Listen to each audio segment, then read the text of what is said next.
Com muita alegria eu quero, neste momento, agradecer a Deus e saudar a cada irmão com a paz de nosso Senhor e Salvador Jesus Cristo. Bom estarmos aqui nesta noite. Foi o Senhor que preparou este momento para que pudéssemos adorá-lo na beleza da tua santidade. Aleluias. Abra sua Bíblia, por favor. Vamos ler lá no livro dos Hebreus.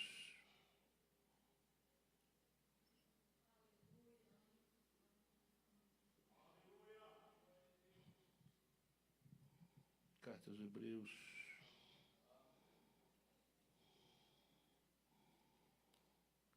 Glória a Jesus. Hebreus 11.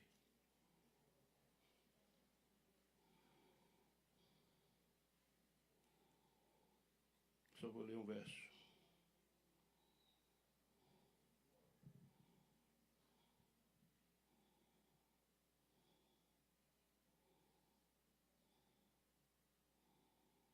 Glória a Deus.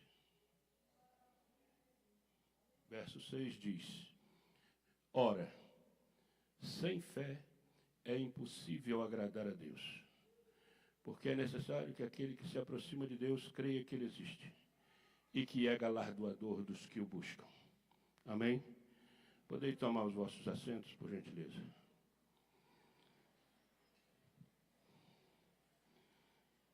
Ter a certeza de que nós nos colocamos na presença de Deus e saber que Ele responde aquilo que você pede,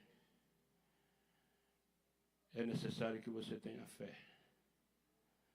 E fé é o firme fundamento das coisas que se espera, a prova daquilo que não se vê.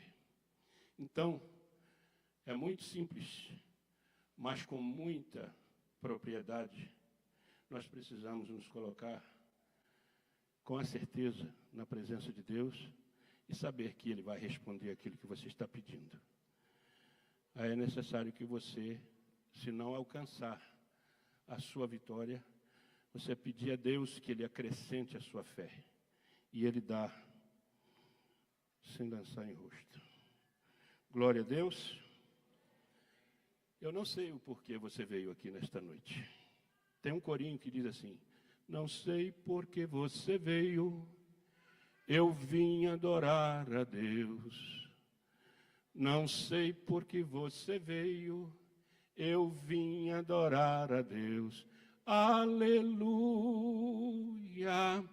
aleluia. Eu vim adorar a Deus. Aleluia, aleluia.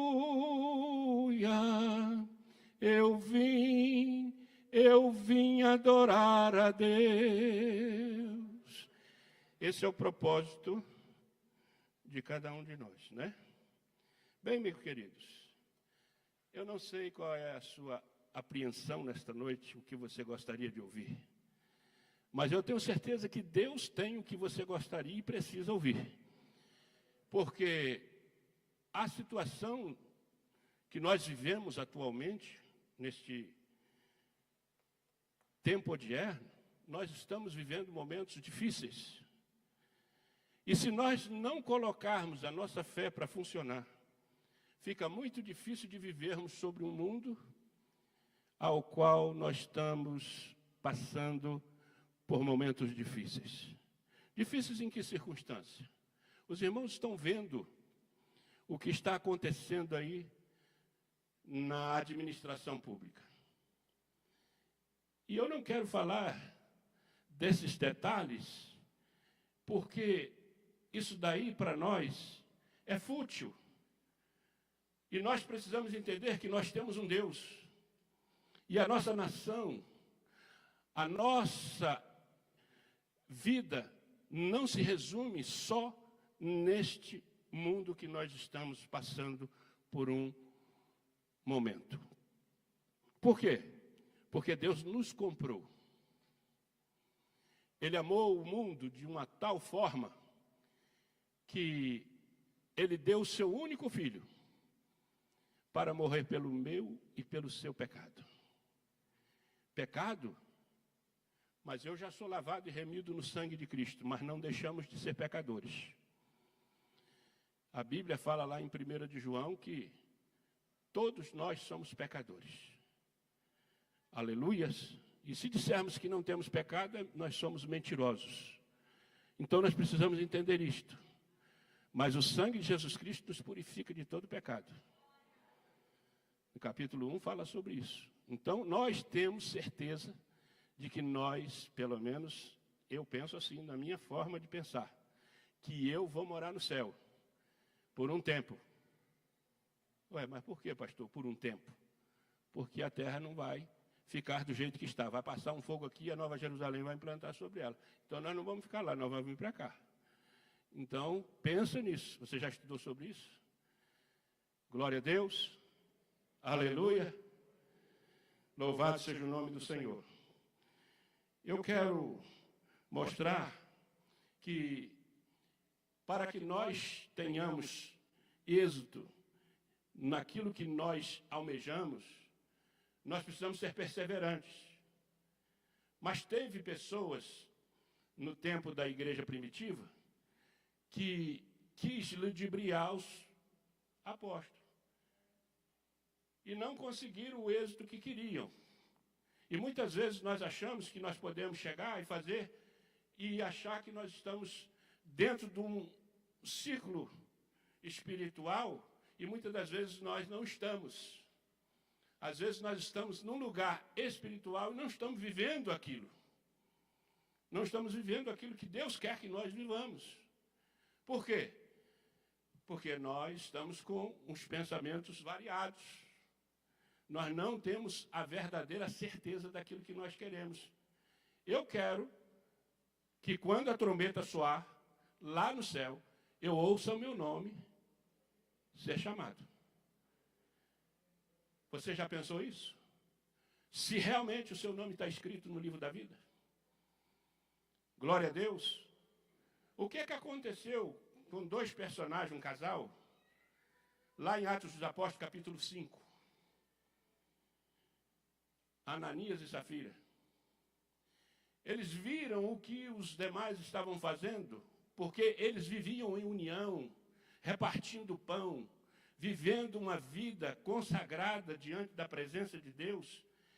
Mas o inimigo é sagaz, ele induz outras pessoas a se infiltrarem com espíritos de engano. E nós entendemos que a situação ali do momento foi uma situação em que eles se deixaram levar por aqueles pensamentos e por ganância de coisas que essa vida aqui não nos leva a nada se nós não estivermos arraigados com Cristo. Então eles pensaram que poderiam ludibriar, enganar os apóstolos. Estou falando aqui de Ananias e Safira. Eles venderam uma propriedade e seguraram parte da herdade daquilo que eles iriam ofertar. E aconteceu que todos dois pereceram. Por quê? Porque para Deus não se mente. Para Deus e com Deus não se brinca. Então nós precisamos aprender a servir a Deus em espírito e em verdade, como está escrito lá em João, capítulo de número 4. Porque nós estamos aqui para adorá-lo em espírito e em verdade, para glorificar e exaltar o nome dele. Quando aquela samaritana foi buscar água ali naquele poço, naquela fonte de Jacó, Jesus parou ali, porque ele tinha um propósito de salvação para aquela mulher. E nós precisamos entender que aquela mulher estava com uma situação difícil, porque ela vivia uma vida que não condiz com a santidade. E ela iria ao meio-dia buscar água naquele poço, porque ninguém naquele horário buscaria água e não poderia vê-la. Mas Jesus sabia que era aquele horário que ela iria buscar água.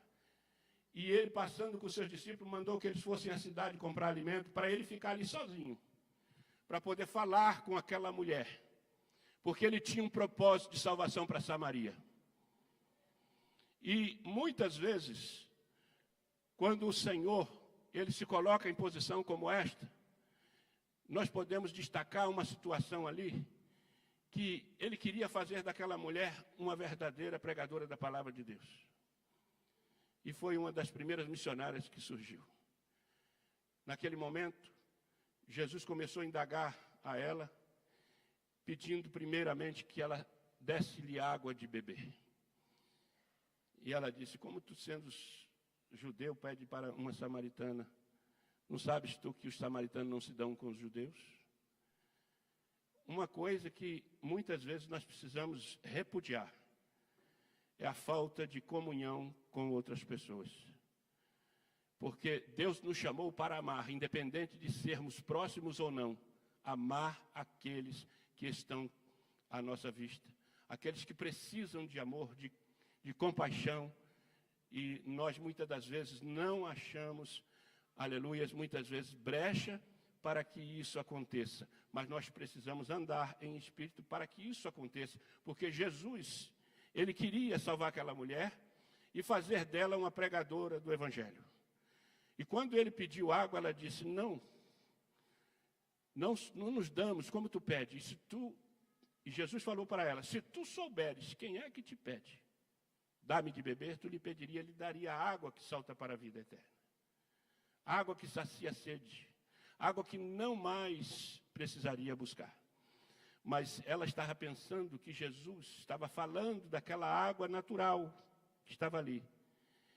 E nós precisamos entender que ela não tinha ainda a fé que precisava ter para que acontecesse aquilo. Só no momento em que Jesus falou com ela e começou a revelar a vida dela, é que entrou no coração dela algo de esperança.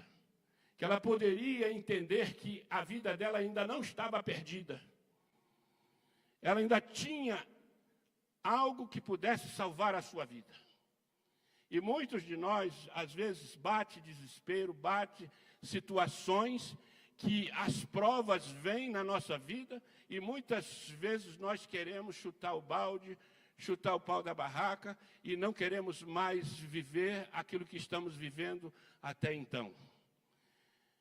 Situações que acontecem na vida do ser humano, porque o ser humano ele é falho. O ser humano ele tem pensamentos diversos. Ele não tem um pensamento fixo naquilo que ele quer. Às vezes você pensa uma coisa agora, daqui a pouco você está pensando outra. Pelo menos eu, na minha concepção, eu penso assim. E vejo que muitas vezes eu estou pensando uma coisa hoje, daqui a pouco eu penso outra coisa, que me leva para outra situação. Então é necessário nós entendermos que aquele objetivo de Jesus ali era trazer o povo samaritano, porque eles estavam divergindo de uma comunhão com o povo de Israel. Então veja bem, irmãos, Jesus teve o objetivo dele, que ele quis realizar ali naquele lugar. Porque ele salvou a mulher samaritana, ela foi falar com os seus contemporâneos, dizendo para eles que vem ver o homem que revelou toda a minha vida. Será que Jesus já fizera isso na sua vida? Já revelou a sua vida toda? Já mostrou para você o caminho verdadeiro que você deve seguir? Ele disse: eu sou o caminho, a verdade e a vida. Ninguém vem ao Pai a não ser por mim. Lá em João 14. Ele diz isso. Então precisamos entender que quando Jesus ele busca algo, ele não perde. Ele não perde. Ele alcança o objetivo que ele quer. Quando ele falou: eu sou o pão da vida, lá no capítulo 6 de João, é para que nós entendamos que ele veio para alimentar a humanidade da sua fome e também matar a sua sede daquilo que eles precisavam. O ser humano precisava disto. Quando Deus enviou lá no capítulo 3 de João o seu filho, ele não enviou o seu filho para condenar o mundo, mas para que o mundo fosse salvo por ele. Está registrado isso lá no versículo 17. Só não é salvo quem não quer, irmãos. Quem não quer buscar a presença de Deus. Quem não quer ter o Senhor Jesus Cristo como Senhor e Salvador da sua vida. Os seus objetivos, muitas das vezes, os nossos objetivos, às vezes fala mais alto dentro do nosso coração. Por quê? Porque eu quero alguma coisa e às vezes eu não consigo o êxito que é daquilo que eu quero. Aí a gente fica um pouco assim, meio embaraçado, meio pensativo, querendo achar que Deus não está ouvindo as nossas orações, mas o que foi lido no início. Sem fé é impossível agradar a Deus. Então nós precisamos entender que Deus é esse que nós servimos. Que Deus é esse? Qual é o objetivo de Deus? Você já fez essa pergunta para si mesmo? Ou para alguém mais próximo de você? Qual é o objetivo de Deus? Você já ouviu N pregações, já leu a Bíblia várias vezes, talvez, mas será que já chegou a um denominador comum? Será que já chegou a um objetivo daquilo que você quer realmente? Eu profetizo, eu ministro a palavra de Deus, você fala, você ministra a palavra de Deus. Será que todos que você já profetizou creu na profecia que você já entregou? Ou ela ainda não se cumpriu na vida da pessoa? Objetivos vêm, situações acontecem na nossa vida. Nós somos, irmãos, verdadeiramente, nós somos vulneráveis. Nós precisamos entender o que é que nós, na pessoa de nosso Senhor Jesus Cristo, o que é que nós queremos. O que é que nós queremos? Nós estamos quase todos os dias dentro da casa de Deus. Quantas ministrações eu já ouvi? Quantas palavras eu já ouvi, pastor Marco? Será que eu já consegui aquilo que objetivamente eu precisava? Nós não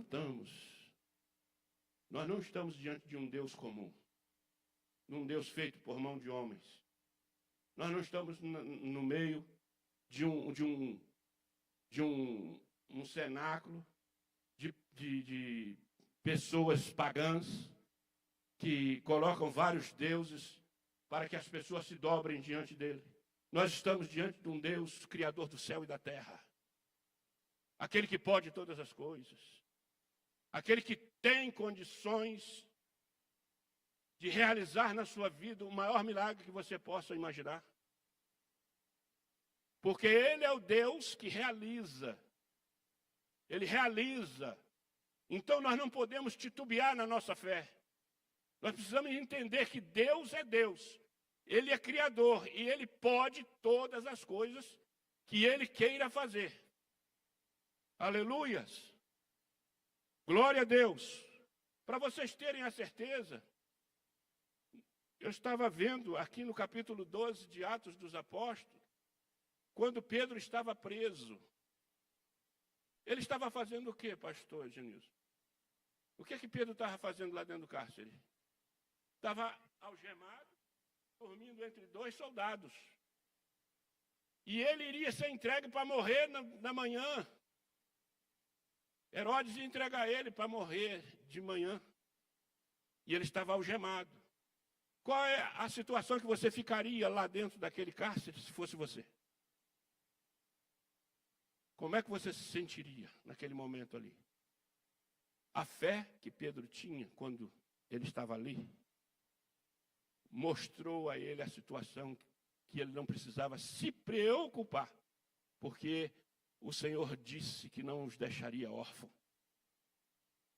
que Ele enviaria o Consolador. Hoje nós estávamos estudando na manhã, na Escola Bíblica Dominical, sobre esta situação, de que o povo de Deus, eles se alegravam, ali no capítulo 2 de Atos dos Apóstolos. E nós estamos, irmãos, na presença de um Deus que Ele pode mudar a situação da sua vida, se você quiser, a partir de agora. Ele tem esse poder. mas não tenta barganhar com Deus. Coloca a sua fé em ação. Coloca a sua fé em ação. Quando você for fazer alguma coisa para Deus, faça com amor no coração. Faça com a atitude de um verdadeiro adorador. Aquele que está para receber a sua adoração, ele se agrada de um coração alegre e contrito diante dele. A situação do crente é uma situação um pouco meia complexa. Glória a Deus. Diz aqui no capítulo de número 11 de Hebreus que porque por ela os antigos alcançaram testemunho, pela fé entendemos que os mundos pela palavra de Deus foram criados, de maneira que aquilo que se vê não foi feito do que é aparente. Aí diz aqui no versículo de número 4, pela fé Abel ofereceu a Deus maior sacrifício do que Caim, pelo qual alcançou testemunho de que era justo, dando Deus testemunho dos seus dons, e por ela, depois de morto, ainda fala, aqui, no capítulo de número 4. E aconteceu que conheceu Adão, Eva, sua mulher, e ela concebeu e teve a Caim, e disse, alcancei do Senhor um varão, e teve mais a seu irmão Abel, e Abel foi pastor de ovelhas, e Caim foi lavrador da terra. E aconteceu ao cabo de dias, que Caim trouxe do seu fruto da terra uma oferta ao Senhor. E Abel também trouxe dos primogênitos das suas ovelhas e da sua gordura, atentou o Senhor para Abel e para a sua oferta. Muitas vezes, quando nós vamos ofertar ao Senhor, será que eu estou indo ofertar a Deus com um coração contrito, alegre, com gozo na alma, sabendo que o que eu estou ofertando para Deus está adorando e glorificando o nome dele? Abel fez isso. Tanto é que Deus não atentou para a oferta de Caim. E Caim, por sua vez, matou o seu irmão por inveja. Por que, irmãos, isso acontece no meio dos irmãos? Por que acontece isso? Eu já falei lá em Atos dos Apóstolos, capítulo 5, sobre Ananias e Safira. E muitas vezes acontece isso. Pessoas invejam, pessoas não se agradam daquilo que você está fazendo para Deus. Deus, ele se agrada de um coração quebrantado e contrito, de um coração que se alegra com a presença do seu Deus. Então ele se coloca na posição de recebedor e você como adorador, e ele recebe a sua oferta e abençoa a sua vida. Quando você está com o coração contrito, quebrantado diante de Deus, ele se agrada da sua oferta. E isso traz a você um gozo na sua alma, traz a você algo de mais precioso que você possa imaginar. É o gozo do Espírito Santo na sua vida. E o Espírito Santo, qual é a função dele? É consolar o seu coração. Você está numa situação difícil? Tenha fé que você vai conseguir o que você almeja.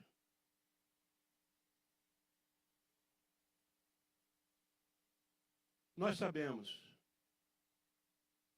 que nós temos tido vários ensinamentos. Agora nós temos passado por algumas quartas-feiras aqui, exceto as que eu falhei, mas por motivo justo. E eu quero dizer aos irmãos que situações acontecem na vida do cristão, que às vezes ele pensa que aquilo que está sendo ensinado aqui não seria o necessário ou o objetivo que ele almejava. Não. Deus, ele dá na medida certa. Deus, ele mostra para você aquilo que você precisa. Se você está num templo como o que você escolheu para seguir a Deus, você sabe que aqui Deus tem ensinado, tem mostrado, tem trazido a você o entendimento daquilo que você precisa para poder seguir e servir a Ele, porque naquele tempo, quando não tínhamos, aleluias, na terra, isso eu estou falando do ser humano, como nós temos hoje. Deus falava através dos apóstolos, dos sacerdotes, como Samuel, na época de Samuel, que Saul, ele não teve a paciência de esperar que Samuel chegasse. Ele foi consultar uma bruxa para poder saber o que iria fazer. E nós precisamos entender, irmãos, que nós temos um Deus que Ele fala conosco. Hoje nós não precisamos de consultar ninguém. Quando Deus quer falar, Ele levanta um profeta ali, Ele fala com você. Quando Deus quer falar com você aí, Ele usa uma pessoa. Ele usou uma jumenta para falar com Balaão. Ele usou uma jumenta para falar com Balaão. Por quê? Porque Deus não queria que ele amaldiçoasse o povo de Israel. Ele queria que Balaão não fosse aonde ele foi convidado a ir. Por quê? Porque ele estaria amaldiçoando aquilo que Deus já tinha abençoado. Se a sua vida já está abençoada, quem vai te amaldiçoar? O Deus que tu serve, Ele segura você na palma da sua mão. Ele segura você na palma, Ele cuida de você nos mínimos detalhes. E a Bíblia fala lá em Romanos, capítulo 8, verso 1, nenhuma condenação há para aqueles que estão em Cristo Jesus, que não andam segundo a carne, mas segundo o Espírito. E no versículo 9, ele diz, se é que o Espírito de Deus habita em vós. Não é verdade? Então nós precisamos entender que Deus, Ele cuida e guarda os seus nos mínimos detalhes. A fé pode te ajudar. A fé é a única coisa, porque sem fé é impossível agradar a Deus. E Ele quer que você seja um ícone, uma pessoa que pode realizar muitas coisas para Ele dentro da sua casa e fora da casa. Quantas pessoas têm aí precisando de uma palavra de conforto? Quantas pessoas têm aí precisando de algo que vem a trazer eles para a presença de Deus? Que estão fora dos caminhos do Senhor. Quantos filhos, hoje, dentro da casa de Deus, da membresia daqui, ou de outras congregações, de outras igrejas, quantos filhos estão fora da presença de Deus? Nós vemos aí que a maior parte daqueles traficantes lá no Rio de Janeiro, eu falando lá do Rio de Janeiro, que eu sou de lá, viu? Lá nos morros do Rio de Janeiro, são filhos de crentes, irmãos. Desviados. Desviados. Precisam do povo de Deus para orar por eles. Lá no Rio de Janeiro, quando você vai subir um morro lá, com a metralhadora você não sobe, mas com essa arma aqui você sobe. Por quê? Porque você é um escolhido de Deus. Você tem fé para acontecer isso. Agora, não pode jamais chegar lá achando que você é o bambambam do pedaço. Você tem que pedir permissão para entrar lá em cima. Eu já morei lá no Morro do Alemão. Você já sabia disso? Eu já morei lá na grota, lá em cima. Então, nós precisamos entender o que é servir a Deus. Mas quando eu morei lá, eu não era crente. Morei lá porque um tio meu tinha um armazém lá em cima. Então, veja bem, nós precisamos entender o que é que Deus tem na sua vida. Eu tinha uma chamada de Deus desde lá do início da minha vida. Eu tinha uma chamada de Deus. Deus falou comigo depois que eu converti, que Ele tinha me escolhido desde o ventre. E não foi lá no ventre que Deus me escolheu. Você sabe onde é que foi que Deus me escolheu? Escolheu você, escolheu cada um de nós aqui? Lá na fundação do mundo. Lá em Efésios, no capítulo 1, verso 4, fala sobre isso. Que Ele nos predestinou para sermos santos e irrepreensíveis diante dEle em amor. Nós não podemos jamais achar que nós estamos aqui em vão. Nós não estamos aqui em vão. Ele colocou você aí. Ele nos colocou aqui. E nos escolheu para sermos santos e irrepreensíveis diante dEle em amor. para adorá-lo na beleza da sua santidade. A fé nos leva a isto. A fé nos leva a isto. A galeria dos heróis da fé, ali em Hebreus, no capítulo 11, fala sobre essa situação. E nós precisamos entender o que é que nós queremos verdadeiramente na presença de Deus. Se é só o que nós estamos vivendo aqui, ou nós queremos uma vida na presença de Deus com Cristo Jesus, na eternidade. Irmãos, o que Deus tem para nós é algo muito sublime. Muito sublime. Você está aqui não é por acaso. Ele escolheu você. A situação da sua vida, você tem um dom. Cada um de nós aqui temos um dom. Cada um de nós aqui temos uma chamada. Cada um de nós aqui podemos apresentar para Deus um serviço de muita importância, de muita sublimidade. Mas, muitas vezes, nós deixamos o cansaço, nós deixamos as situações que o nosso corpo não aguenta falar mais alto do que a nossa vontade de fazer aquilo que Deus almeja que nós façamos. Então, meus irmãos, não deixe a sua fé titubear. Não deixe a sua fé acabar. Coloca a sua fé na presença de Deus. E se não for alcançar aquilo que você almeja dentro daquilo, do tamanho da sua fé, peça a Deus. Ele fala, Jesus falou com os discípulos, se tiveres fé do tamanho de um grão de mostarda, diga a esse monte, passa daqui. Ele passa. Mas eu preciso colocar a minha fé em ação. A minha fé tem que colocar em ação. Coloca a sua fé em ação e mostra para Deus. Eu quero, neste momento, pedir a você que se coloque de pé. Por favor. Me perdoa, pastor. Glória a Deus. Eu quero fazer uma oração por você.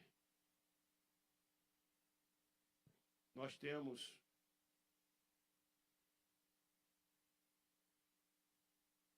uma situação